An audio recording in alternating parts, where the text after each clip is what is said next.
Hello everyone, this is Beastly Eel, and in today's episode we're going to be doing a top 10 video. So this video is going to be the top 10 superhero video games. Now, to qualify for a superhero video game, many things. I had to have, one, played it, two, it has to feature superheroes in the main storyline, um, or you get to actually play as a superhero. I say that because, just to make sure everyone's clear on what it is. Um, so these games are my personal top 10. They may differ from what you guys have, but I think some of them will at least be similarly up there um, with some of other people's choices. But, we'll find out. So we're going to move right on to number 10. Now, this one I think is going to be the most controversial one out of them all, personally, and it is because it is Marvel vs. Capcom 2. Now, for those of you who did not play this game, it's very arcade-like. So you have the two-dimensional fight style, very similar to like arcade Street Fighter, arcade Mortal Kombat, the basic styles of a fighting game. What you have is the combination roster of Marvel heroes and villains combined with Capcom's heroes and villains and characters in general. And they go toe to toe. You pick teams of three to battle another team of three, and you fight in a tournament-like ranking system, or tower fighting style. Sorry, I apologize. I just really enjoyed it as a kid. I loved doing team-ups that would never exist, like Doctor Doom with Iron Man, along with Spider-Man fighting together. Just combinations you would never thought. Oh, duh. Sentinel, like the mutant fighting robots, with Wolverine and Omega Red. Three characters you would never think go together. So it's on the list for nostalgic purposes for me. It was a game I played a lot as a kid, and I just enjoyed. I mean, my big three were Cyclops, Iceman, and T-Bone. You know, those three right there, high score. Um, but yeah, that's number 10 on the list because there really wasn't a story behind it. There was no like massive story or like thing to kind of lead it through. It was just a fighting game, but it was still enjoyable. All right, moving on to number 9. Now, this number on our list is a Marvel game called Ultimate Alliance. Now, this is just the first one. Um, so, in the first Ultimate Alliance, we had a roster of Avengers. So this included the Fantastic Four. This included several X-Men. This also included Iron Man, Captain America, Wolverine, Black Panther, Blade, Daredevil, Elektra, Deadpool. Was Elektra in it? I think she was. I'm not confident in that one anymore. But anyway, we also have Storm, Thor, um, Silver Surfer. I mean, this was a big roster, especially for this day. So this had a very like X-Men Legends vibe. So you had a team of four that you would help build up. So they had specific powers. They had super moves that they could use once they charged it up, obviously.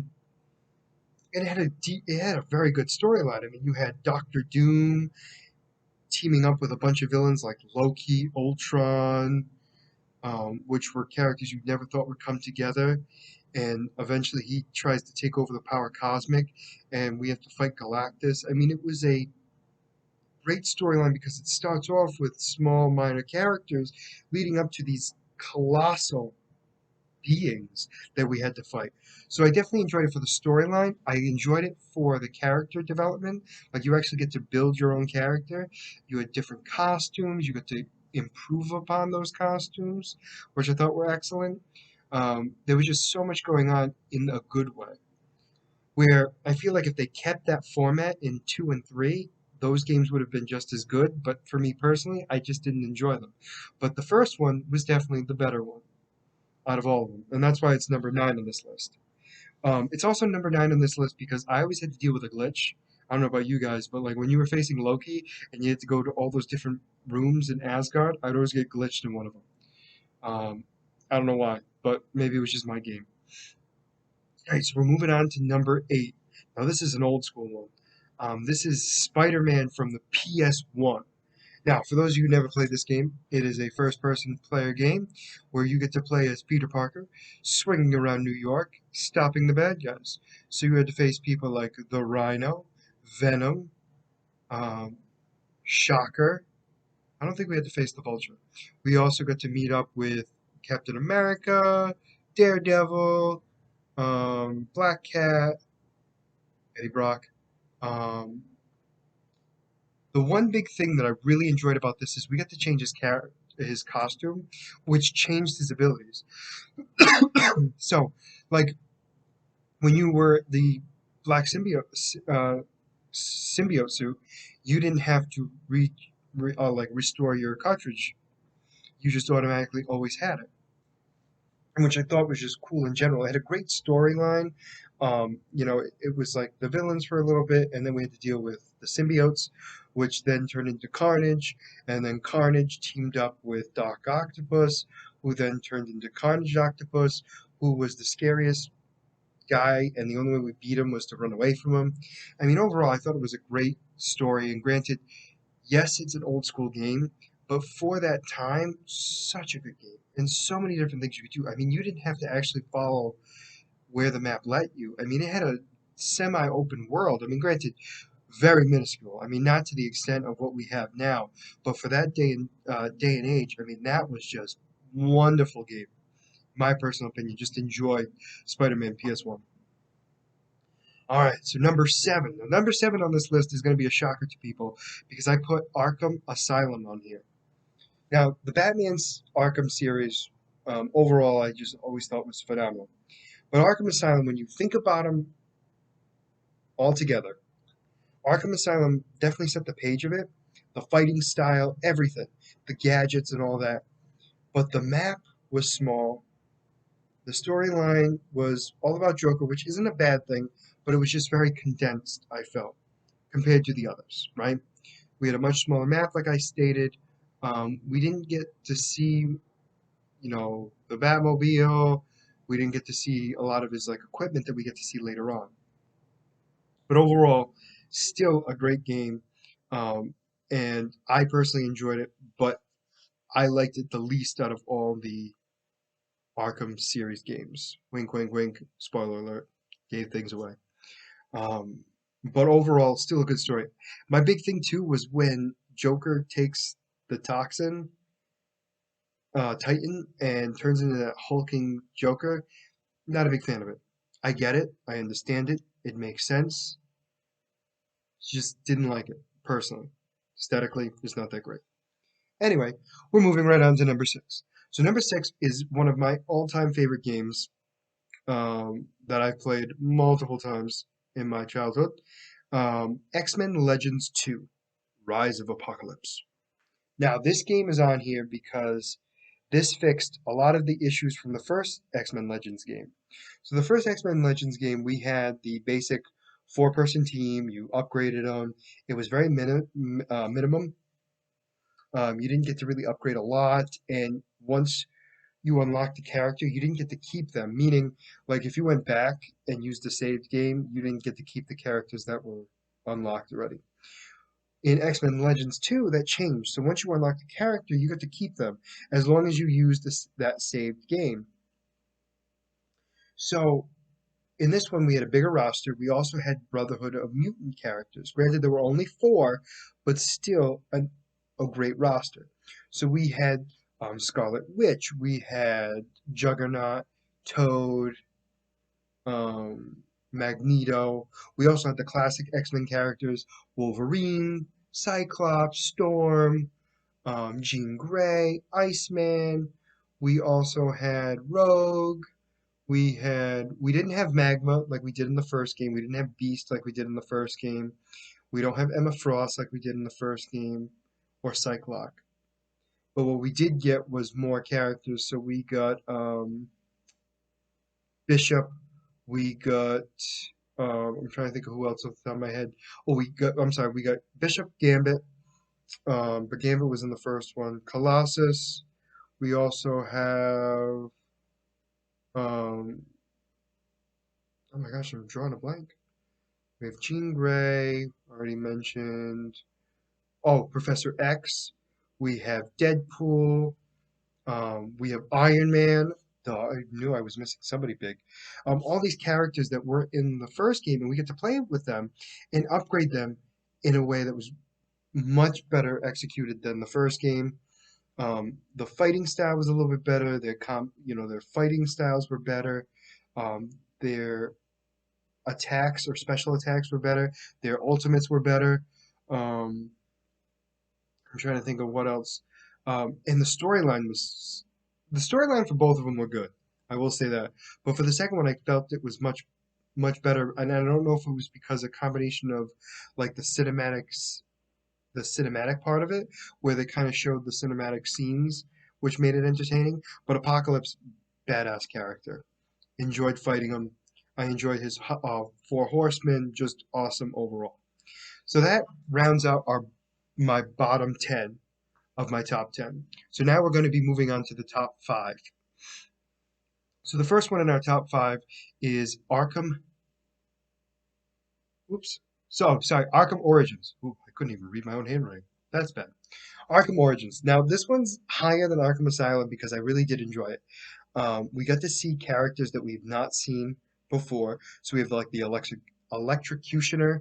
We have Bane before he gets addicted to Titan, where he gets to that hulking version of himself, where he's more of like the mercenary.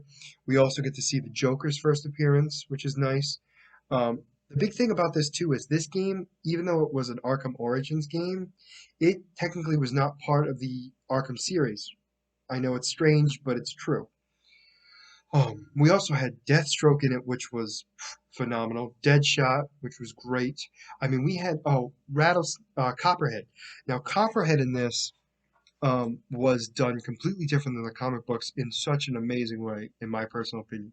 So, like the characters, the storyline was great overall, but I felt like it was lacking a few things.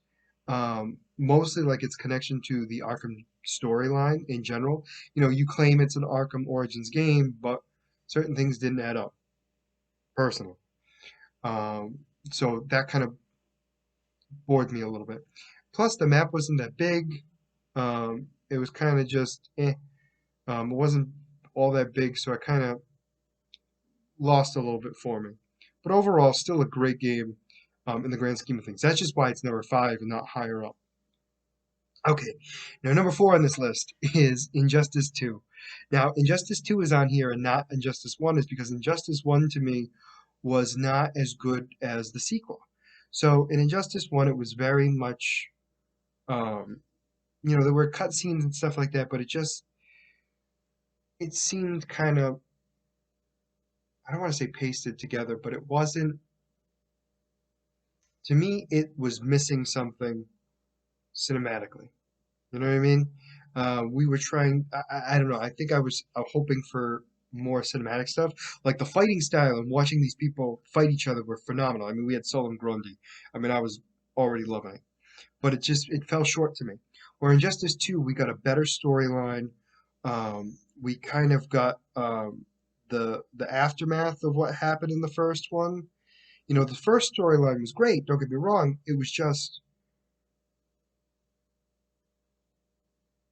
the enemies were, friends were fighting each other. And in the second one, we kind of had those enemies who were once friends back being friends again.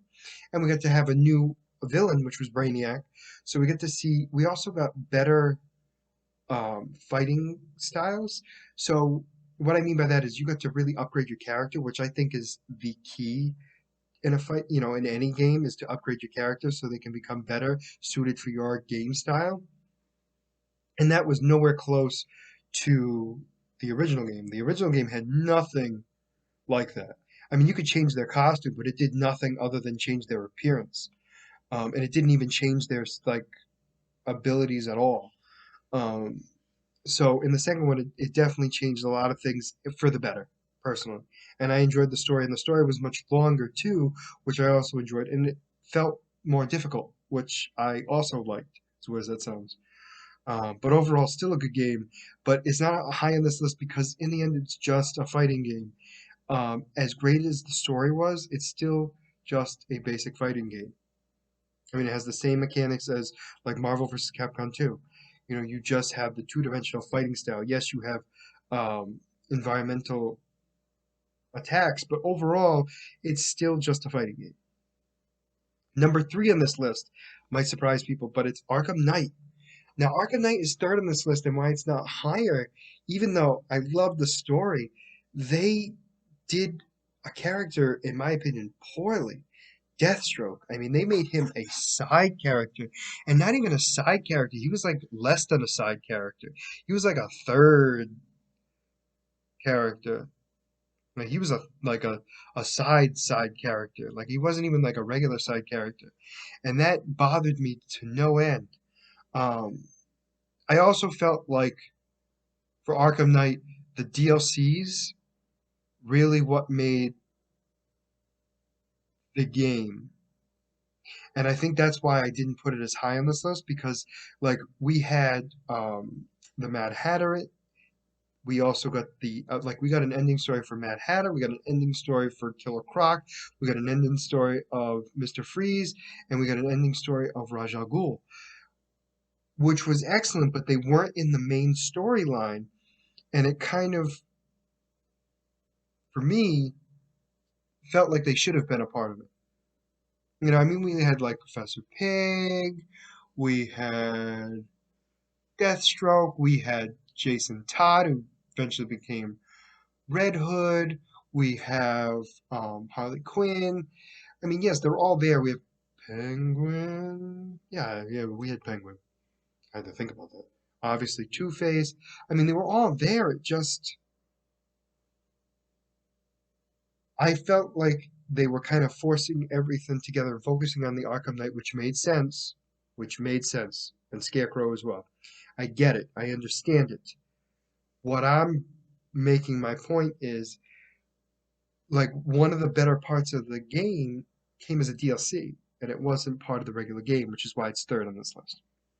Number two on this list is Spider-Man for the PS4. This game was amazing. I got the PS4 only for this game. I mean, yes, I got it for other reasons, but like the reason why I got it so early, it was because of Spider-Man. It was Marvel's version of Arkham style gaming. We got to upgrade his equipment. We got to fight as Spider-Man. We had a huge open world. We had basically all of New York City, all parts of it. I mean, Staten Island, I believe we had. I don't even remember. We had a huge map, right? We had great DLCs that added to the story, but weren't necessarily like the story itself was enough. The story was good enough. We also got to add new characters into it because of it. We got to see Black Cat. We got to see um, characters in a different setting, in a different way. And the twist that Dr. Octopus was the main bad guy all along blew my mind. I mean, we had the Sinister Six come about, and that was awesome. I mean, overall, just a great story and a great fight, like just fighting style game in general. Like Kingpin was in it, but he wasn't even the main bad guy. I mean, that's a shock to me right there. But overall, phenomenal game. Loved the DLCs. I loved all the side missions. I mean, I completed that game 100% without a problem. I mean, yes, it was difficult, but I mean, I had no problem doing it in the sense of that's how much I enjoyed the game. So, now I know what you're thinking. Well, Beastly Eel, if that's number two, what could possibly be number one? Well, if you were paying attention, you know that there's still an Arkham game that hasn't been mentioned yet, and it is Arkham City. Now, this is number one on the list because, in my opinion, was the best game, hands down. It built upon after Arkham Asylum. It increased the map size significantly. Had an excellent story. Um, it had the Joker dying. It had so many components to it. We also got to play as Catwoman. I mean, I think this was the first time we got to play as different characters, which was excellent. So we get to play as Catwoman. We also got to play as I don't know if we got to play as him in the main story, but I know we get to play as him in the I don't want to say side missions, but like the fighting arena. So like Robin, Batgirl, uh, um, Robin, Nightwing, Batgirl, Catwoman, Harley Quinn. I think you even get to play as the Joker. I think Red Hood. Granted, that's not until Arkham Knight, but overall, I mean, like you get to play as all these characters, which is so great. Yes, same fighting style for the most part, but overall, still a great game and great story. I just enjoyed every little bit of it because it expanded upon the original, but also made it better and like didn't ruin it. Like they added the Batmobile, which was excellent. I don't think they added Batwing. I think Batwing came in to help out, but the Batwing itself, I don't think was in it, like good to be in it. But yeah, no, excellent game. I enjoyed it without a problem. The Riddler was a huge thing. I mean, oh, the Riddler for this one was the biggest pain in the butt, but worth it because you got to finally beat him up. Um, Excellent games overall. Now, I know this was a big top 10 thing, but these are my top 10 superhero video games. But what I want to know is, do you agree with me? Do you have a game that you think is better? I'm pretty sure you probably have a different order than me, but are most of these in there? Are most of these that I've mentioned actually in your top 10? Let me know in the comments below. I'd be curious to hear it. As always, if you like the content you see, please like and subscribe below. And as you're aware, I'm going to be doing videos like this all month long. So please let me know what else you want to hear about. I know this month is pretty much packed, but there are always rooms for changing if people want something different. I have no problem with it. I can adjust. Other than that, this is going to be Beastly Eel signing out. Have a good night.